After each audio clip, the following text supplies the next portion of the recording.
Hello students, discuss करते हैं hydration of alkene. As we know, अब हम रिवीजन कर रहे हैं तो आई गेस हमें आइडिया होगा कि एल्कीन पे अटैक कौन करता है। Means if we have C double bond C और इस पे एक ग्रुप है, तो बेसिकली इसके पास क्या है? It has electrons. तो ये क्या हुआ? Nucleophile.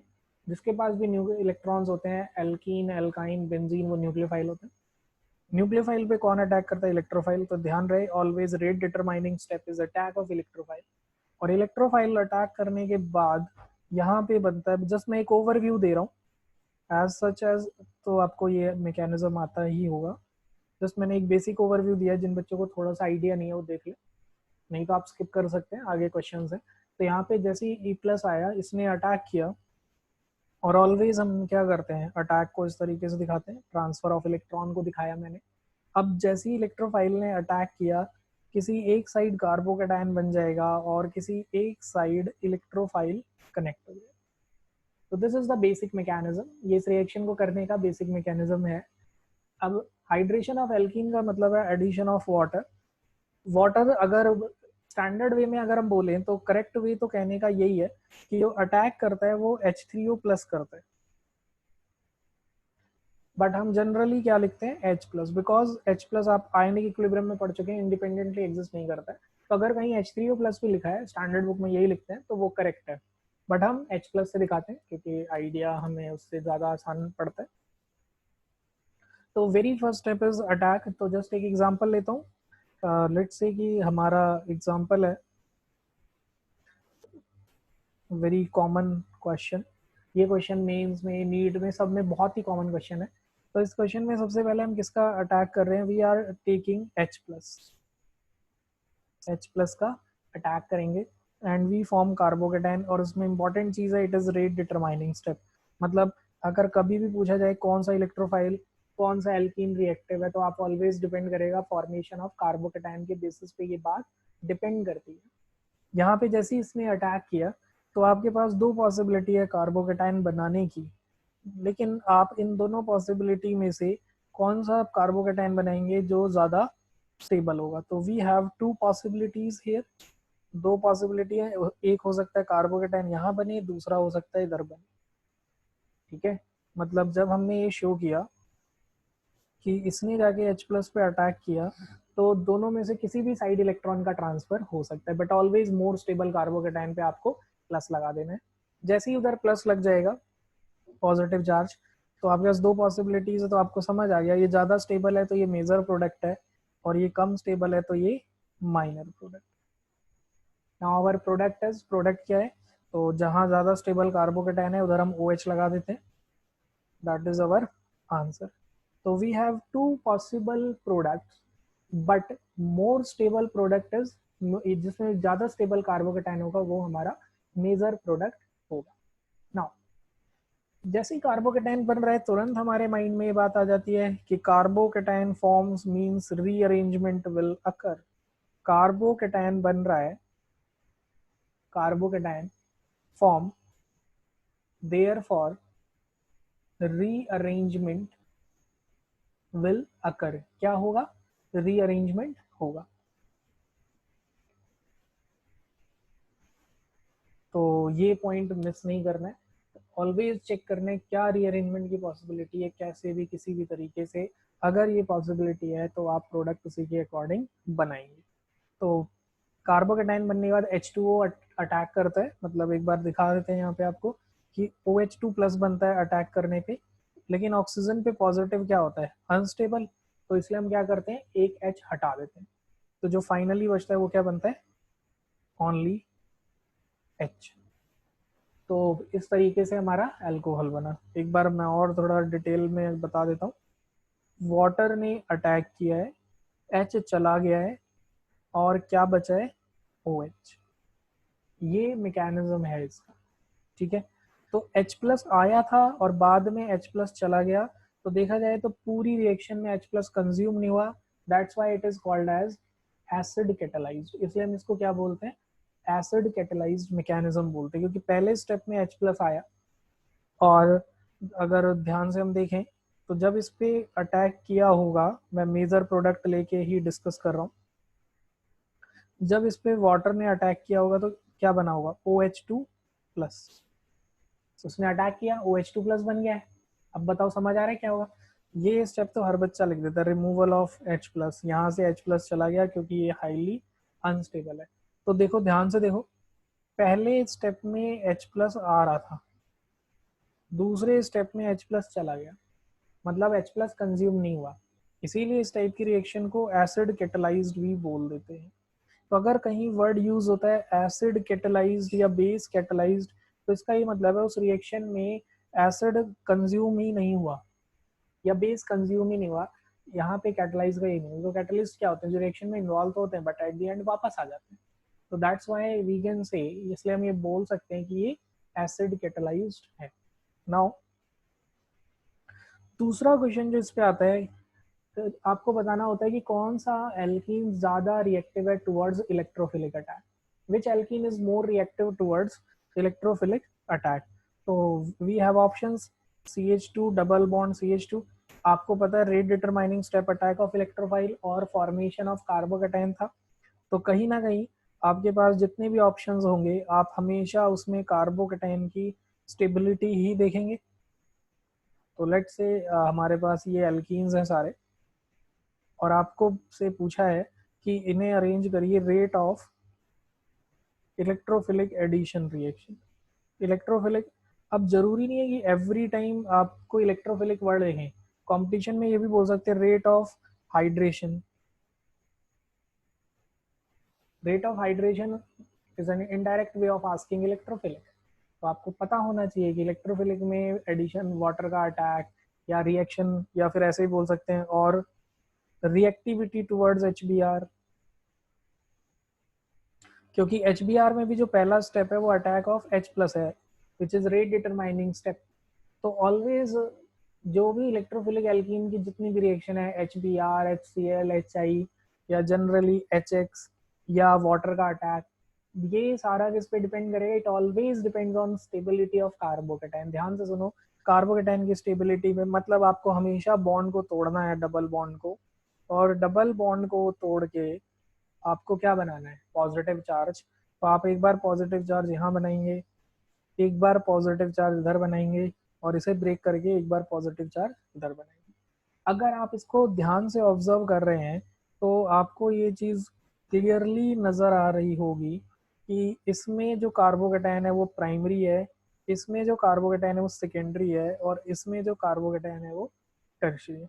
Which carbocation is more stable, सा कार्बोकैटायन ज़्यादा स्टेबल था, प्राइमरी, सेकेंडरी और टर्शियरी। तो सबसे ज़्यादा स्टेबल टर्शियरी कार्बोकैटायन है, तो सबसे ज़्यादा रिएक्टिविटी टर्शियरी वाले की होगी, फिर सेकेंडरी वाले की। तो this is your reactivity order towards hydration of alkene. Box में बंद कर देते हैं इसे। तो ये एक ये वाला क्वेश्चन पूछा जाता है रिएक्टिविटी। कभी भी क्वेश्चन आए always go towards the stability of alkene, हमेशा आप किसकी तरफ जाएंगे, एल्कीन की स्टेबिलिटी की तरफ ही जाएंगे।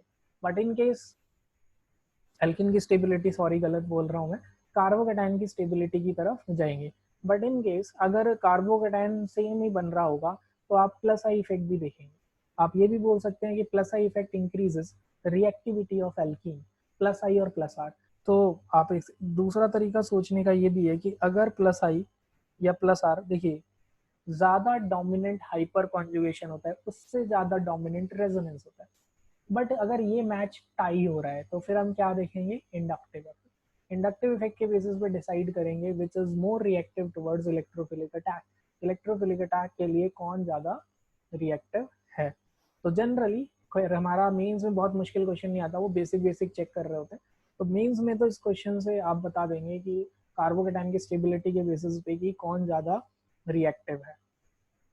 नाउ नेक्स्ट क्वेश्चन जो आता है इस पे बेस्ड, वो जस्ट ये चेक करने के लिए आता है कि डू यू नो कि कार्बोकैटायन बनता है, डू यू नो कि कार्बोकैटायन यहाँ पे बन रहा है। तो अब यहाँ पे कार्बोकैटायन बन रहा है तो you can say CH3 CH2 and इसमें थोड़ा सा चेंज कर लेते हैं, CH3 double bond single bond CH। It is a very common question, ये सबसे ज़्यादा कॉमन क्वेश्चन है। आप बोलोगे सर बेनिफिट क्या है, क्योंकि इसे हम ये कंपेयर करेंगे और तीन तरह के प्रोडक्ट बनाएंगे। एक में हम कोशिश करेंगे रीअरेंजमेंट हो, एक में चाहेंगे रीअरेंजमेंट ना हो, एक में चाहेंगे कि एंटी मार्कोनिकॉफ का प्रोडक्ट बने। तो जस्ट ये देखिए यहाँ पे C H double bond C H two है, इधर H plus oblique water, H plus oblique water, क्या मिला हमें C H three, C H three. पहले ये कार्बोकेटायन इस पोजीशन पे बनेगा, हम नंबर लिख देते हैं 1 2 3। फिर क्या होगा, ये हाइड्रोजन माइग्रेट करके सेकंड पे आएगा, क्या मिलेगा, तो हमें मिलेगा C carbocation C H two C H three. फिर यहाँ पे कौन अटैक कर देगा, वाटर, तो कार्बोकेटायन को हटा रहा हूँ मैं और इसकी जगह ओ OH लगा रहा हूँ। बोलो समझ आ रहा है क्या हुआ। कार्बोकेटायन रीअरेंजमेंट वाला आप वीडियो देख लेना अगर इसे डिटेल में समझना चाह रहे हैं तो, बिकॉज यहाँ पे तो हम सीधे हाइड्रेशन ऑफ एल्कीन पढ़ रहे हैं कि तीन तरीके हैं हाइड्रेशन ऑफ एल्कीन के। हाइड्रेशन ऑफ एल्कीन के तीन तरीके, जिसमें से पहला तरीका क्या था, H plus oblique water, you can say first method, first method is H plus oblique water, ठीक है। एंड इट इन्वॉल्व्स रीअरेंजमेंट, ये क्या इन्वॉल्व करता है, रीअरेंजमेंट इन्वॉल्व कर। नाउ अब इसके बाद नेक्स्ट हम आते हैं अगला रिएक्शन में। अब मैं चाह रहा हूँ कि रीअरेंजमेंट ना हो, तो अब प्रोडक्ट्स के जो तरीके हैं, एक मार्कोनिकॉफ रूल होता है और एक एंटी मार्कोनिकॉफ प्रोडक्ट। यहाँ पे मैं प्रोडक्ट की बात कर रहा हूँ, प्रोडक्ट मार्कोनिकॉफ और एंटी मार्कोनिकॉफ रूल पे नहीं जा रहे हैं। तो लेट्स डिस्कस दिस, तो इसको डिस्कस करते हैं। तो मान लेते हैं हमारे पास C H three C H C H three C H double bond C H two है। तो इसके लिए मैं आपको बोलूंगा एक नेम रिएक्शन याद करिए, हाइड्रोबोरेशन ऑक्सीडेशन रिएक्शन, जिसमें पहले स्टेप में आप डाइबोरेन डालते हैं B2H6 इन प्रेजेंस ऑफ टेट्राहाइड्रोफ्यूरन, ठीक है। B2H6 डालेंगे इन प्रेजेंस ऑफ THF टेट्राहाइड्रोफ्यूरन। फिर सेकेंड स्टेप में आप क्या करेंगे, इसका मतलब हाइड्रोबोरेशन ऑक्सीडेशन रिएक्शन है, तो अगले स्टेप में कहीं ना कहीं hydrogen peroxide in presence of base add होगा और यू विल गेट, आपको क्या मिलने वाला है, a product according to anti Markovnikov rule. मतलब आपका जो OH वाला पार्ट है वो जाके कनेक्ट हो रहा है किस पे, it is connected with carbon having more number of hydrogen, OH part. Product के अकॉर्डिंग आपका जो आंसर है वो एंटी मार्कोनिकॉफ प्रोडक्ट है, एंटी मार्कोनिकॉफ प्रोडक्ट। तो अभी इसके मैकेनिज्म पे बेस्ड हम जब मैं एडवांस की सीरीज बनाऊंगा तो डिस्कस करेंगे। अगर आपको कहीं लिखा मिल रहा है hydroboration oxidation follows Markovnikov rule of orientation या स्टीरियो स्पेसिफिक, जो उसका स्टीरियो केमिस्ट्री है Markovnikov, that is absolutely right. But mains में इतना डिटेल नहीं आता है, तो यहाँ पे आपको बस यही पता होना चाहिए कि एंटी मार्कोनिकॉफ प्रोडक्ट बन रहा है। ज्यादा से ज्यादा आप और याद रख सकते हैं कि आप ये स्टेटमेंट और याद रख सकते हैं कि हाइड्रोबोरेशन ऑक्सीडेशन रिएक्शन, मैंने एक बार भी नाम पूरा नहीं लिखा है तो हाइड्रोबोरेशन ऑक्सीडेशन लिख देता हूँ, नहीं तो आगे से हम इसे शॉर्ट में सीधे क्या लिखेंगे, we will write HBO। Hydroboration oxidation follows syn addition. Again ये भी कहीं ना कहीं आपका थोड़ा सा मेंस और एडवांस के बीच में घूमने वाला क्वेश्चन है, ये मेंस में भी पूछ लेते हैं एज वेल एज एडवांस में भी पूछ लेते हैं। तो अगर मेंस में इसे पूछेंगे तो इसको कैसे पूछेंगे, देखिए इन दिस केस वो क्या करेंगे, दे विल टेक दिस, तो एक ऐसा ही ऑप्शन लेंगे, मतलब एक कंपाउंड और उसमें एरो पे हाइड्रोबोरेशन ऑक्सीडेशन है। मतलब हाइड्रोबोरेशन ऑक्सीडेशन में हमेशा सबसे पहले आप क्या डाल रहे हैं, डाइबोरेन, और सॉल्वेंट क्योंकि H माइनस होता है डाइबोरेन में, तो वाटर कभी नहीं होगा, सॉल्वेंट हमेशा ईथर होगा। फिर उसके बाद आप हाइड्रोजन परऑक्साइड डालते हैं इन प्रेजेंस ऑफ बेस। अब देखिए आपके पास चॉइस यहाँ पे क्या आती है, आपके पास चॉइस है कि आप OH और H दोनों को सेम साइड लगा दें। तो इसको ज़्यादा प्रिसाइज करने के लिए मैं यहाँ भी CH3 लगा देता हूँ। तो वन पॉसिबिलिटी इज OH यहाँ आ गया और H इधर आ गया, दूसरी पॉसिबिलिटी है OH अबव द प्लेन है और H बिलो द प्लेन है। बाकी जो मिथाइल ग्रुप है उसको हम यहाँ पे लिख देते हैं। तो this is methyl group CH3 and CH3 below the plane, और इधर CH3 अबव द प्लेन आ जाएगा और इधर CH3 बिलो द प्लेन आ जाएगा।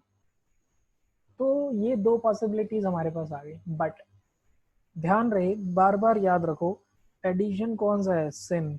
सिन का मतलब क्या होता है? Same side. सेम साइड मतलब क्या है? ये एक सेकेंड रुको जरा, एक सेकेंड एक सेकेंड एक सेकेंड, बस स्टार्ट हो गया।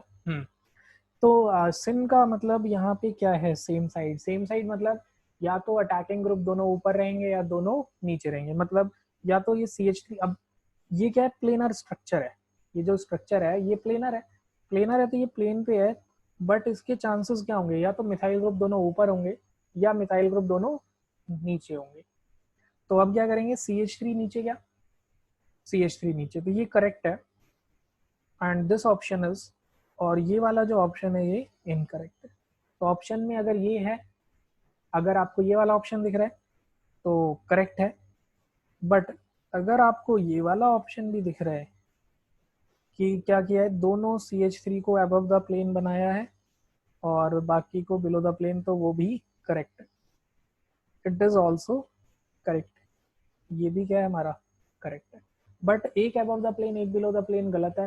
कई बार बच्चा सोचता है सिन एडिशन, एंटी एडिशन, कार रूल और ये सब रूल याद रखता है। ऐसा कुछ नहीं है। साइक्लिक में या तो अबव होगा या बिलो होगा। सिन मतलब सेम साइड, एस से सेम, एस से सिन। तो ये हाइड्रोबोरेशन ऑक्सीडेशन था। नाउ अब नेक्स्ट नेम रिएक्शन अगेन। इस रिएक्शन का मैकेनिज्म मेंस में नहीं पूछने वाले हैं, ठीक है। तो ऑक्सी मर्क्यूरेशन, डी मर्क्यूरेशन, बस आपको ये रिएक्शन याद होनी चाहिए। तो मैं आपको यही बोलूंगा, 4-5 बार लिखिए और रिएक्शन लर्न कर लीजिए। Oxymercuration, demercuration reaction याद रखने का फायदा क्या है? Product is according to Markovnikov's rule. Product किसके अकॉर्डिंग है? मार्कोनिकॉफ्स रूल के अकॉर्डिंग है। तो मार्कोनिकॉफ्स रूल को आप याद रख सकते हैं, रिच गेट्स रिचर। जो हाइड्रोजन की टर्म में रिच होते हैं वो और रिच हो जाते हैं। तो product is according to Markovnikov's rule of addition. अब यहाँ पे जो एडिशन होगा, यहाँ पे नो कार्बोकेटाइन मतलब नो रीअरेंजमेंट, कोई कार्बोकेटाइन नहीं है तो कोई भी रीअरेंजमेंट भी यहाँ पे नहीं है, ठीक है। And we get anti product. जो प्रोडक्ट मिलेगा वो क्या मिलेगा?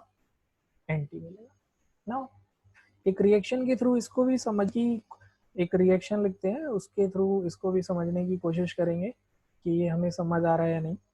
तो oxy mercuration, demercuration reaction को याद रखिए।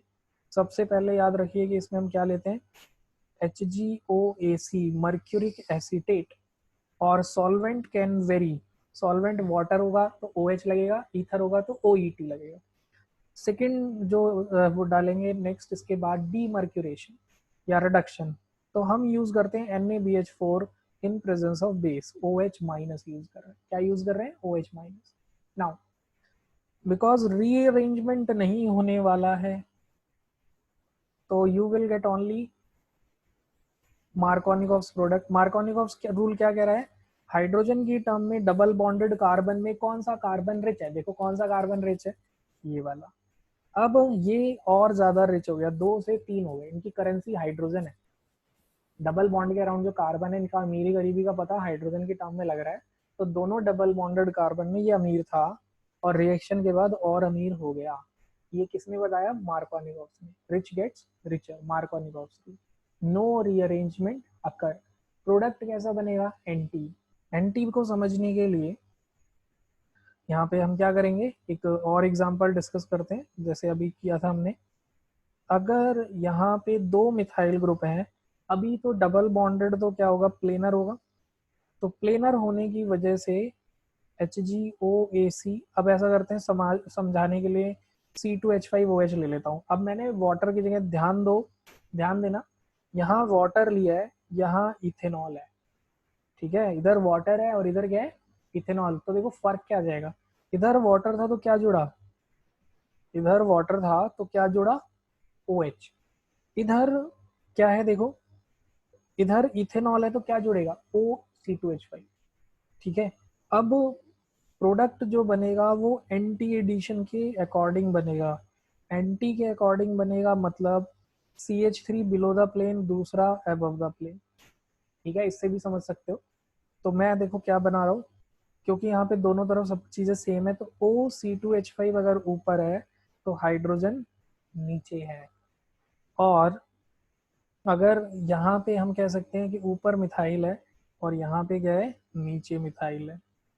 तो फर्क देखिए आप, एंटी एडिशन में, ये मैं सेकेंड स्टेप लिखना भूल गया, ये दोनों स्टेप एक साथ होते हैं, मत सोचना कि मैंने दो रिएक्शन की है। ठीक है, तो ये सेकेंड स्टेप हुआ है। तो ध्यान रहे, आप ध्यान से सोच, दोबारा ध्यान से देखो, एक ऊपर इथाइल ऊपर लगा है, नीचे लगा है, और हाइड्रोजन ऊपर लगा है, एंटी है। मिथाइल ऊपर है और यहाँ मिथाइल नीचे है, एंटी है। यहाँ देखो CH3 भी नीचे है, CH3 भी नीचे है, सेम साइड है, सिन है। OH भी नीचे है, H भी नीचे है, सेम साइड है, सिन है। OH ऊपर है, H भी ऊपर है, सेम साइड है, सिन है। तो साइक्लिक में मेंस में बच्चा कंफ्यूज होता है, बाकी ओपन में तो उसे कोई प्रॉब्लम नहीं होता है, कभी भी कोई भी प्रॉब्लम नहीं होने वाला है। तो मैं आपको बोलूंगा कि आप ये दो क्वेश्चन ट्राई करिए, दो नहीं बेसिकली 3 क्वेश्चन है। तो मैं ऐसा करता हूँ, हाइड्रोजन हटा ही देता हूँ। आप इसका प्रोडक्ट लिखिए और कमेंट करके बताइए इसके प्रोडक्ट्स। तो फिर हम आप डिस्कस करेंगे कि आप सही कर रहे हैं या नहीं। तो we have X, Y and Z। We have 3 products. पहले में क्या हुआ है, H+/वाटर। दूसरे में क्या ऐड किया हमने, हाइड्रोबोरेशन ऑक्सीडेशन, मतलब B2H6 एंड ड्राई करिए THF, उसके बाद followed by hydrogen peroxide base. Third case में क्या है, oxy mercuration demercuration, mercuric acetate water solvent है। लिख देता हूँ H2O सॉल्वेंट, क्योंकि आपको डाउट आएगा कि सर क्या लिखना है, ईथर या वाटर। आप तीनों का प्रोडक्ट ट्राई करिए। And hydration of alkene is very important part for mains. NEET में तो सिर्फ हाइड्रेशन वाटर का ही ज्यादा आता है, बट मेंस में सारा आ जाता है और आपसे पूछा जाता है। आप प्रीवियस ईयर या इवन 2019 मेंस के क्वेश्चन करेंगे या 2020 मेंस के क्वेश्चन करेंगे, तो आपको पता चलेगा कि वो सारी चीजें पूछते हैं कि किस में मार्कोनिकॉक्स रूल फॉलो हो रहा है, किस में एंटी मार्कोनिकॉक्स रूल फॉलो हो रहा है। तो ऑक्सी हाइड्रेशन ऑफ एल्कीन का तीनों रिएक्शन बहुत इंपॉर्टेंट है। लिख के बार बार याद करिए, याद करना टाइम वेस्ट नहीं है, बल्कि देख के क्वेश्चन करना टाइम वेस्ट है। ये नहीं कि हमने देख लिया, रिएक्शन देख के प्रोडक्ट टिक कर दिया, खुश हो गए, हमें आता है। This is very wrong way of solving question. तो just learn these 3 reactions, practice it from your previous year papers. फिर मैं अभी जैसे ही इंपॉर्टेंट कंसेप्ट कवर करूंगा, उसका न्यूमेरिकल क्वेश्चंस की सीरीज भी स्टार्ट करूंगा कि पूरे एक ही टॉपिक के सारे क्वेश्चंस। तो वहां पे आई गेस आपको और भी क्लैरिटी आएगी, बट तब तक आप अपने एंड पे क्वेश्चंस ढूंढ ढूंढ के करते रहिए। वैसे ढूंढने की जरूरत नहीं है, कोई भी इंस्टीट्यूट या उसमें आप प्रीवियस ईयर के क्वेश्चंस कर रहे हैं, होते हैं, मिलते हैं। वहाँ पे आप हाइड्रोकार्बन चैप्टर में जाइए, आपको एल्कीन में सारे क्वेश्चंस मिलेंगे। एल्कीन में नहीं मिलेंगे तो इससे अल्कोहल बन रहा है, तो अल्कोहल में मिलेंगे। दोनों में से किसी एक प्रीवियस ईयर में आपको जरूर मिलेगा।